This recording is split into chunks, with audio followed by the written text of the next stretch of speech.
Arjun versus कर्ण, असली hero कौन। नमस्कार दोस्तों, स्वागत है आपका हमारे चैनल विक्रमादित्य पर, जहां आज हम एक ऐसे सवाल का जवाब खोजने जा रहे हैं जो सदियों से लोगों के मन में कौतूहल पैदा करता है। अर्जुन वर्सेस कर्ण, असली हीरो कौन। और हाँ, इस वीडियो को अंत तक जरूर देखें क्योंकि आखिरी कुछ बिंदु आपके दिमाग को पूरी तरह हिला देंगे। महाभारत की कहानी में दो महान योद्धा हैं, अर्जुन और कर्ण। दोनों ही अपने अपने तरीके से वीर हैं, लेकिन क्या आपने कभी सोचा कि इनमें से सच्चा हीरो कौन है? क्या कर्ण जो अपनी दानवीरता और वीरता के लिए प्रसिद्ध है, या अर्जुन जो भगवान कृष्ण के प्रिय मित्र और धर्म के रक्षक थे? इस वीडियो में हम इन दोनों के जीवन की यात्रा को देखेंगे, उनके जन्म से लेकर मृत्यु तक, और पता लगाएंगे कि किसने धर्म का पालन किया और किसने अधर्म का साथ दिया। तो तैयार हो जाइए एक रोमांचक और भावनात्मक यात्रा के लिए, जहां हम इतिहास के पन्नों को पलटेंगे और सत्य को सामने लाएंगे। विषय सूची क्रमांक। विषय 1 परिचय, 2 जन्म और परवरिश, 3 शिक्षा और कौशल, 4 द्रौपदी स्वयंवर, 5 मित्रता और गठबंधन, 6 युद्ध के दौरान की घटनाएं, 7 अंतिम युद्ध, 8 नैतिक शिक्षा, 9 निष्कर्ष। 1 परिचय। महाभारत एक ऐसा महाकाव्य है जो धर्म और अधर्म की लड़ाई को दर्शाता है। इस कहानी में कई पात्र हैं, लेकिन आज हम बात करेंगे दो महान योद्धाओं की, अर्जुन और कर्ण की। कई लोग कर्ण को एक दुखद नायक मानते हैं जिन्हें समाज ने ठुकराया, लेकिन क्या उनकी दानवीरता और वीरता उन्हें सच्चा हीरो बनाती है, या फिर अर्जुन जो भगवान कृष्ण के प्रिय मित्र और धर्म के रक्षक थे, असली हीरो आयो है? ये सवाल इतना सरल नहीं है क्योंकि दोनों की कहानी में कई उतार चढ़ाव है। आज हम इन दोनों के जीवन की हर घटना को गहराई से देखेंगे और कोशिश करेंगे समझने की कि असली हीरो कौन है। तो चलिए शुरू करते हैं। दूसरा, जन्म और परवरिश। सबसे पहले आइए देखें इन दोनों का जन्म और परवरिश। कर्ण। एक दुखद शुरुआत। कर्ण का जन्म कुंती और सूर्यदेव से हुआ था। कुंती, जो उस समय अविवाहित थीं, ने सूर्यदेव से वरदान के रूप में कर्ण को प्राप्त किया, लेकिन समाज के डर से कुंती ने नवजात कर्ण को एक टोकरी में रखकर नदी में बहा दिया।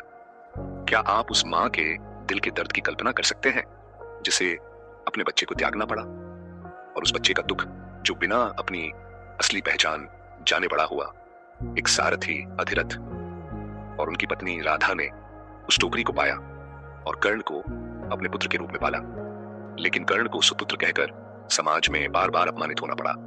यह अपमान उनके मन में गहरे तक बैठ गया और उनके भविष्य के निर्णयों को प्रभावित किया। अर्जुन। राजसी वैभवहीन। अर्जुन का जन्म कुंती और इंद्रदेव से हुआ था। वह पांडवों में तीसरे भाई थे और हस्तिनापुर के राजकुमार के रूप में पले बढ़े। उन्हें बचपन से ही सभी सुख सुविधाएं मिली। द्रोणाचार्य जैसे महान गुरु ने उन्हें शिक्षा दी और वह एक आदर्श क्षत्रिय के रूप में उभरे। क्या यह उचित नहीं लगता कि जिसे सब कुछ मिला वह धर्म के रास्ते पर चले? तुलना। कर्ण की कहानी दुख और संघर्ष से भरी है, जबकि अर्जुन की कहानी वैभव और अवसरों से। लेकिन क्या कर्ण का दुख उन्हें सही रास्ते से भटकाने का बहाना बन सकता है? तीसरी, शिक्षा और कौशल। अब बात करते हैं इनकी शिक्षा और कौशल की। कर्ण। धोखे का रास्ता। कर्ण को धनुर्विद्या सीखने की तीव्र इच्छा थी, लेकिन उस समय केवल क्षत्रियों को ही यह शिक्षा मिलती थी। द्रोणाचार्य ने उन्हें सुतपुत्र होने के कारण पढ़ाने से मना कर दिया। तब कर्ण ने परशुराम से शिक्षा लेने का निर्णय लिया, लेकिन परशुराम केवल ब्राह्मणों को पढ़ाते थे। क्या किया कर्ण ने? उन्होंने झूठ बोला कि वह ब्राह्मण है। ये पहला मौका था जब कर्ण ने अधर्म का रास्ता चुना। परशुराम ने कर्ण को धनुर्विद्या और ब्रह्मास्त्र का ज्ञान दिया, लेकिन एक दिन जब परशुराम को सत्य पता चला तो उन्होंने कर्ण को श्राप दिया कि जब उसे सबसे ज्यादा जरूरत होगी तब वह अपने कौशल को भूल जाएगा। क्या यह कर्ण के अधर्म का पहला परिणाम नहीं था? अर्जुन। समर्पण और उत्कृष्टता। दूसरी ओर अर्जुन द्रोणाचार्य के प्रिय शिष्य थे। द्रोणाचार्य ने उनकी लगन और एकाग्रता को देखकर उन्हें विश्व का सर्वश्रेष्ठ धनुर्धर बनाने का वचन दिया। एक बार जब द्रोणाचार्य ने अपने शिष्यों को एक पक्षी की आंख को निशाना बनाने को कहा तो केवल अर्जुन ने कहा, मुझे सिर्फ पक्षी की आंख दिख रही है। उनकी यह एकाग्रता और समर्पण उन्हें अनूठा बनाती थी। तुलना। कर्ण ने धोखे से शिक्षा प्राप्त की, जबकि अर्जुन ने अपनी मेहनत और ईमानदारी से। यहां से ही दोनों के रास्ते अलग होने शुरू हो गए। 4 द्रौपदी स्वयंवर। अब आते हैं द्रौपदी के स्वयंवर पर, जो दोनों के जीवन में एक महत्वपूर्ण मोड़ था। कर्ण। अपमान का घाव। द्रौपदी के स्वयंवर में एक कठिन प्रतियोगिता रखी गई थी। एक घूमती हुई मछली की आंख को तीर से भेदना, जो पानी में उसकी परछाई देखकर करना था। कर्ण ने इस प्रतियोगिता में भाग लिया। वह लक्ष्य को भेदने के लिए तैयार था, लेकिन तभी द्रौपदी ने सभा में खड़े होकर कहा, मैं सुतपुत्र से विवाह नहीं करूंगी। क्या आप उस अपमान की कल्पना कर सकते हैं? कर्ण का दिल टूट गया और उनके मन में पांडवों के प्रति घृणा और गहरी हो गई। अर्जुन, कौशल की जीत उसी समय। अर्जुन जो ब्राह्मण के वेश में थे, सभा में आगे आए। लोगों ने हंसते हुए कहा, यह ब्राह्मण क्या करेगा? लेकिन अर्जुन ने शांत मन से धनुष उठाया, तीर साधा और मछली की आंख को भेद दिया। सभा में सन्नाटा छा गया और द्रौपदी ने अर्जुन को अपने पति के रूप में स्वीकार किया। यह अर्जुन की कुशलता और आत्मविश्वास की जीत थी। तुलना। कर्ण का अपमान उनके मन में बदले की आग को और भड़काता है, जबकि अर्जुन का कौशल उन्हें सम्मान दिलाता है। क्या यह नहीं दिखाता कि धर्म का रास्ता हमेशा सम्मान की ओर ले जाता है? पांचवी, मित्रता और गठबंधन। अब देखते हैं कि दोनों ने अपने जीवन में किन मित्रों को चुना। कर्ण, अधर्मी मित्रता। कर्ण ने दुर्योधन के साथ मित्रता की। दुर्योधन ने कर्ण को अंग देश का राजा बनाया, जिससे कर्ण को समाज में सम्मान मिला। लेकिन दुर्योधन एक अधर्मी व्यक्ति था जो पांडवों के खिलाफ षड्यंत्र रचता था। कर्ण को कई बार अवसर मिला कि वह दुर्योधन का साथ छोड़ दे, खासकर जब कृष्ण और कुंती ने उन्हें बताया कि वह पांडवों का भाई है। लेकिन कर्ण ने अपनी वफादारी को चुना, न कि धर्म को। क्या यह उनकी सबसे बड़ी भूल नहीं थी? अर्जुन, कृष्ण का मार्गदर्शन। दूसरी ओर अर्जुन ने भगवान कृष्ण को अपना मित्र और मार्गदर्शक बनाया। कुरुक्षेत्र के युद्ध में जब अर्जुन अपने कर्तव्यों को लेकर दुविधा में थे, तब कृष्ण ने उन्हें भगवत गीता का उपदेश दिया। कृष्ण ने अर्जुन को धर्म का रास्ता दिखाया और उन्हें एक योद्धा के कर्तव्यों की याद दिलाई। क्या यह नहीं दर्शाता कि सही मार्गदर्शक का साथ कितना महत्वपूर्ण है? तुलना। कर्ण ने अधर्मी मित्र को चुना, जबकि अर्जुन ने धर्म के अवतार को। यहाँ से दोनों के भाग्य का फैसला होने लगा। 6.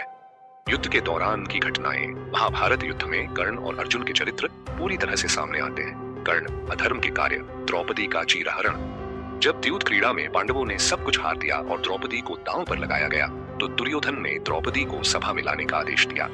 जब दुशासन द्रौपदी का चीरहरण करने लगा, तो कर्ण ने न केवल चुप रहकर देखा, बल्कि उसने द्रौपदी को वेश्या कहा और दुशासन को उकसाया।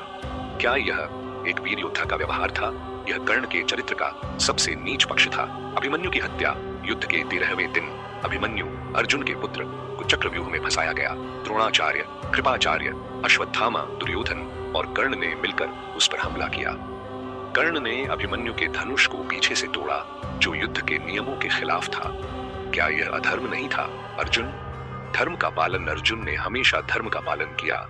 युद्ध में जब वह अपने गुरुओं और रिश्तेदारों के खिलाफ लड़ने को लेकर दुविधा में थे, तब कृष्ण ने उन्हें कर्तव्य का पाठ पढ़ाया। अर्जुन ने कभी भी युद्ध के नियमों का उल्लंघन नहीं किया, सिवाय उन क्षणों के जब यह धर्म की रक्षा के लिए आवश्यक था। तुलना। कर्ण ने बार बार अधर्म का साथ दिया, जबकि अर्जुन ने कृष्ण के मार्गदर्शन में धर्म का पालन किया। क्या यह नहीं दिखाता कि सच्चा हीरो वही है जो धर्म के रास्ते पर चलता है? 7वें अंतिम युद्ध। युद्ध के 17वें दिन कर्ण और अर्जुन का अंतिम युद्ध हुआ। यह वह क्षण था जब दोनों के भाग्य का फैसला हुआ। कर्ण की मृत्यु। कर्ण का रथ का पहिया कीचड़ में फंस गया और वह उसे निकालने की कोशिश कर रहा था। उस समय कर्ण ने अर्जुन से कहा, रुक जाओ, यह धर्म नहीं है कि किसी असहाय व्यक्ति पर हमला किया जाए। लेकिन कृष्ण ने अर्जुन को याद दिलाया, कर्ण ने अभिमन्यु को अनुचित तरीके से मारा था। उसने द्रौपदी का अपमान किया था। क्या वह धर्म की बात करता है? कृष्ण के कहने पर अर्जुन ने अनिच्छा से कर्ण पर बाण चलाया और उसे मार दिया। यह कर्ण के पिछले कर्मों और परशुराम के श्राप का परिणाम था। क्या यह नहीं दर्शाता कि अधर्म का रास्ता अंततः विनाश की ओर ले जाता है? अर्जुन की विजय। अर्जुन ने इस युद्ध में अपनी कुशलता और धर्म के प्रति निष्ठा दिखाई। कृष्ण के मार्गदर्शन में उन्होंने अपने कर्तव्यों का पालन किया और कुरुक्षेत्र में पांडवों की विजय सुनिश्चित की। 8. नैतिक शिक्षा। इस कहानी से हमें कई महत्वपूर्ण सबक मिलते हैं। सबक विवरण। धर्म की जीत। चाहे कितनी भी कठिनाइयां आए, धर्म का रास्ता चुनने से हमेशा विजय मिलती है। अर्जुन ने कृष्ण के मार्गदर्शन में यह साबित किया। अधर्म का पतन। कर्ण ने दुर्योधन की मित्रता और सांसारिक महत्वाकांक्षाओं के लिए अधर्म का रास्ता चुना, जिसके कारण उनका अंत दुखद हुआ। सही संगति, गलत संगति, जैसे दुर्योधन की, हमें गलत रास्ते पर ले जाती है। सही मार्गदर्शक जैसे कृष्ण हमें धर्म की ओर ले जाते हैं। आधुनिक प्रासंगिकता। आज के समय में जो लोग तात्कालिक लाभ या गलत लोगों का साथ चुनते हैं, उनका अंत कर्ण की तरह हो सकता है। महाभारत हमें सिखाता है कि सही रास्ता चुनना, भले ही वह कठिन हो, हमेशा दीर्घकालिक सफलता की ओर ले जाता है।